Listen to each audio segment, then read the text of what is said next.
Fatih बैत अल-मक़दस सुल्तान सलाउद्दीन अयूबी रहमतुल्लाह अलैहि अल्लाह के इस बंदे की शख्सियत पढ़ें तो लगता है कोई बदरी सहाबी था जिसे अल्लाह ने बाद में अपने एक अहम काम के लिए बचा कर रख दिया था। सुल्तान सलाउद्दीन अयूबी से पूछा गया कि अब मिस्र, शाम और लबनान के सुल्तान हैं और आपको कभी मुस्कुराते नहीं देखा। उन्होंने जवाब दिया कि मैं कैसे मुस्कुराऊं जबकि बैत अल-मक़दस ईसाइयों के कब्जे में है। नुजूमियों ने बताया कि अगर आपने बैत अल-मक़दस की तरफ पेश कदमी की तो आपकी एक आंख ज़ाय हो सकती है। सलाउद्दीन अयूबी ने जवाब दिया, तुम मेरी एक आंख की बात करते हो।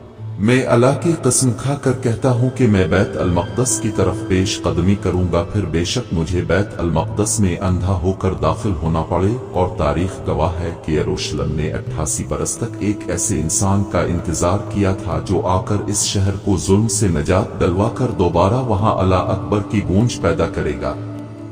28 रजब को सलाउद्दीन ने यरूशलेम में कदम रखा और इसे फतह किया।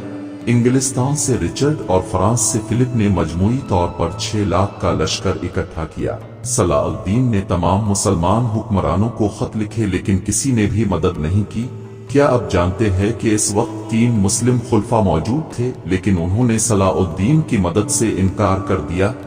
सलाउद्दीन आलमी इस्लाम की इस हालत पर रोते थे और आज तारीख को याद नहीं कि वो 3 खुलफा कौन थे। किसी को उनके नाम याद नहीं। 2 बरस तक ईसाइयों का ये घेराव कायम रहा। वो इस तरह के मुफलाज थे कि सलाउद्दीन उन पर हमला करने में नाकाम रहती थे। ये वो दिन थे जब सलाउद्दीन को लोगों ने ऐसे देखा जैसे वो एक माँ हो और उनका बच्चा गाम हो गया हो।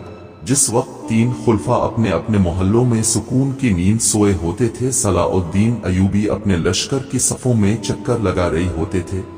जब ये खुलफा मजेदार पकवानों से अपने पेट की आग बुझा रही होते थे, इस्लाम का ये रुजले अजीम एक आम से खेमे में वे खाना खा रहे होता था जो एक आम फौजी को मिलता था। रिचर्ड शिरूल बादशाह इंग्लिस्तान के अल्फाज थे कि जब तक सलाउद्दीन जैसा इंसान यरूशलेम की हिफाजत कर रहे है कोई इसको फतह नहीं कर सकता। सुल्तान की कब्र पर लिखा, ए अल्लाह इस शख्स की आखिरी फतह के तौर पर उसके लिए अपनी जन्नत के दरवाजे खोल दे।